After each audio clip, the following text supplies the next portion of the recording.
Loktargar friends, hey everybody, it's Jason Blaha here, and once again it's time for another Orc Mode workout. And just a quick reminder for those of you who watch these videos, please remember to click like down below, help me keep the likes higher than the dislikes. It will be greatly appreciated. Just reach down there and check and help me out. Alright guys, today I didn't do a random lift. I got up this morning, started kind of warming up a little bit, moving around, drinking my coffee, and I said, you know what, I'm just going to see if I can do a normal back squat today. Even though I haven't been doing them, I've been doing pretty much box squats. I feel like I'm strong enough to PR, and I walked in and did it. Now you guys saw the shorter clip of the ramp up of the last 3 heavy singles. We got 522 today, which is pretty much, I think, the best back squat I've hit on camera since being on YouTube. Actually, that's the heaviest back squat I think I've hit at any point past my 20s, and I actually turned 43 in less than 3 weeks. So pretty good. I'm happy with that. We're going to keep it moving though. That's obviously not good enough. We want to try to get to 550, then like 570. Lifetime goal again, 600. Is that probably a stretch? Sure. But aim high. Aim high. Don't sell yourself short, guys. I get lots of guys now. I get clients who are kind of like, I'll never squat 500. And it's like, well, yeah. I mean, if you think you'll never squat 500, then you absolutely won't. You're right. Because you believe that you can't. All right, if you believe that you can't, then it'll never happen. So we've got to put that in perspective, and I'll start reaching for it. But as I was ramping these up, 482 felt real easy. Like, oh yeah, I got this. So I did a 502, and the 502 was challenging, but it was nice and fast. It was good. I'm like, okay, let me do 522. Let me get my head straight. Come in and see if we can just get it clean. And I got it pretty clean. Interestingly enough, now some people did note on the original how I kind of power through at the top. Yeah, I drive those knees out as it starts slowing near the top. Why? So that my quads don't become a limiting factor. All right, we use hip and glute to finish the lift. And my quads didn't feel anything really. All right, sometimes I've said sometimes my quads feel like the limiting factor. Now, this was all hips. Need stronger hips. Now, I did a little bit of quad work, but you know what? The problem I'm running into, even with the step-ups right now, I'm eating so much food to train the way that I train, and it's all whole food that I get sick to my stomach. In fact, I've got a really, really full stomach. I drink a half a gallon of milk before I train every day. So my belly's pretty full, which is, it kind of makes me laugh, because I get a bunch of people, and I just hit the band button. They're like, you're doing a vacuum. I couldn't do a vacuum right now if I wanted, guys. I've got a full stomach. I got a full stomach, not even possible. But I felt like I was going to puke when I was doing the step-ups. I just stopped in the middle of the second set. I'm like, you know what? My quads aren't even a weak link right now.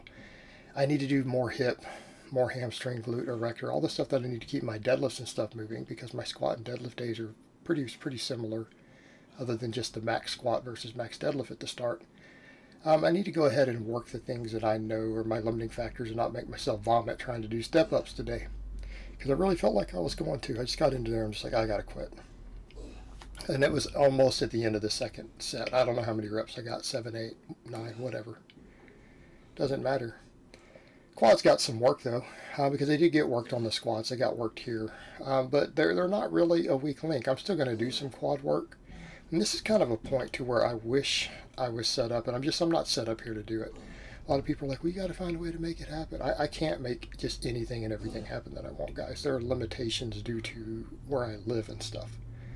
But I wish I had a way to do sled work. Like, sled work would probably be the only thing I'd do for my quads, right? I only do the step-ups because I'm not really set up to do a sled. If I had a sled, a fairly inexpensive way. People link stuff like, oh, you could buy this for $1,500. I'm like, guys, I don't want to put any more money in my home gym. I'm buying a $1,500 sled. But I feel like sled work would be the only thing I'd need for my quads at this point. It's really the ideal fix. I mean, seriously, people talk about quad hypertrophy. Just do sled work for your conditioning. It's all the quad you need if you're already squatting heavy. Cover everything, and there's no eccentric to it. That's the main thing. It's stuff like that's easy to recover from the lack of eccentric. You do higher volumes of it, because all we care about is that quad hypertrophy and being able to power through a squat. That's all we care about. or to make you jump higher, right? So anything you're doing generally with a quad doesn't have an eccentric component. I don't care about eccentric strength for quads. Any sport I can think of. You need them to be able to explode.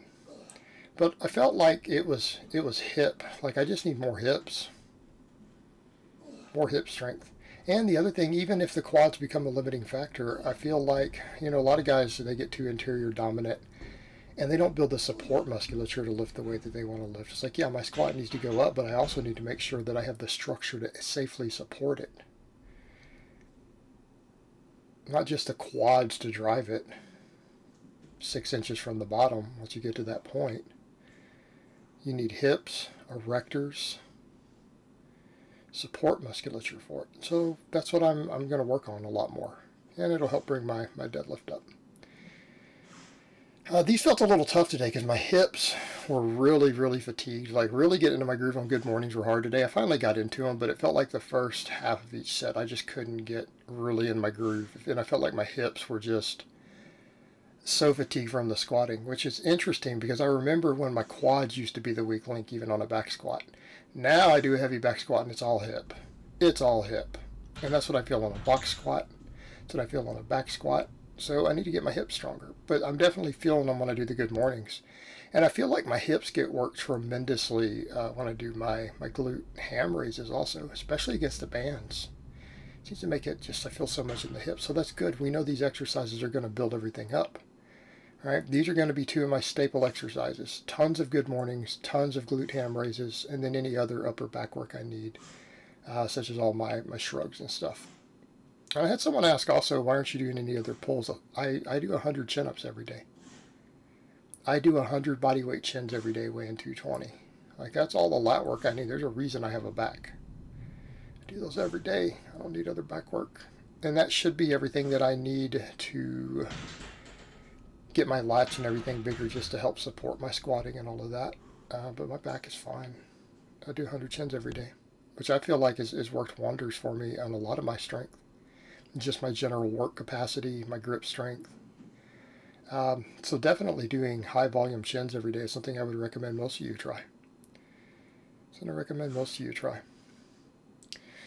But the good mornings were a little tough today, the first couple sets, and I got into the groove. But yeah, I just felt my hips were really, really fatigued. They're so fatigued from the squatting.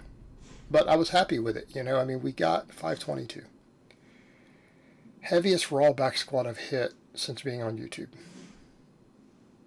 So I can't complain, and we're going to move forward from there. And I know that I can get stronger on that, especially when I think through what muscles I felt, and I realize that really all I need to do to drive through is head position, keep my upper back strong, and get my hips stronger, and learn to use my hips to finish.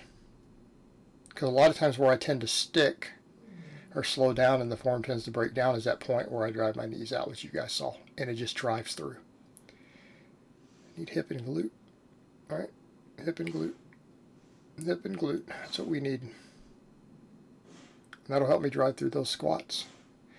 And that's the thing, is that ability to drive it through, to get those knees out, which causes that external rotation to the hip.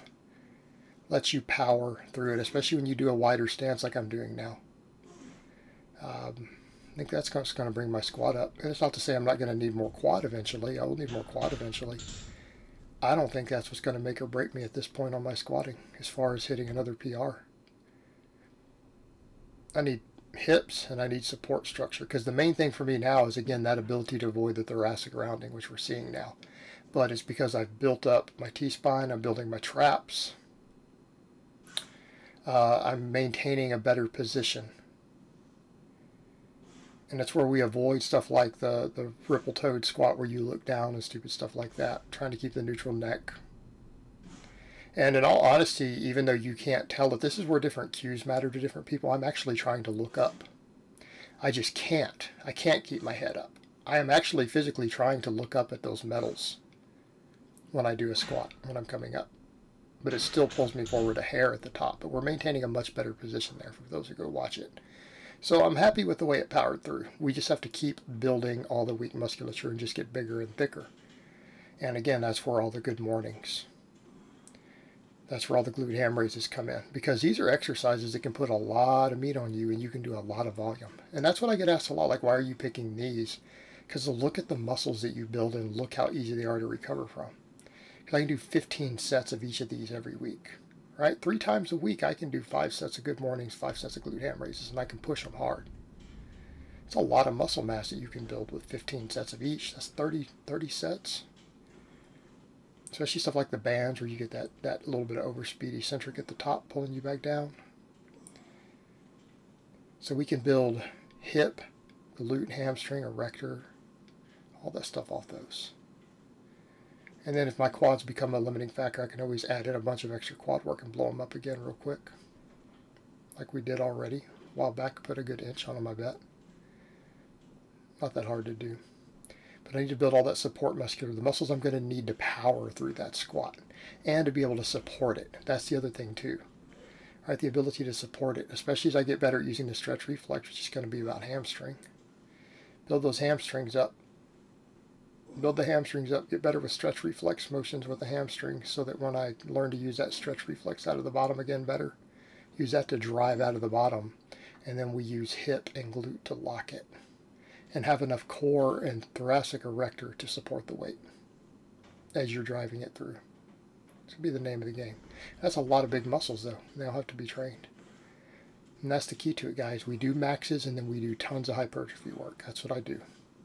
Trying to get as big and as thick as possible, and it needs to be with a certain emphasis in certain places. So I can keep driving those numbers up. And yes, I will eventually diet down even leaner again, because I have enough body fat to spare. It's not a priority right now, but if necessary, I'll do that to even works out better. But for now, we've just got to get bigger and thicker without gaining any body fat, so we can get as strong as possible. But yeah, these finished me off good. Everything felt good.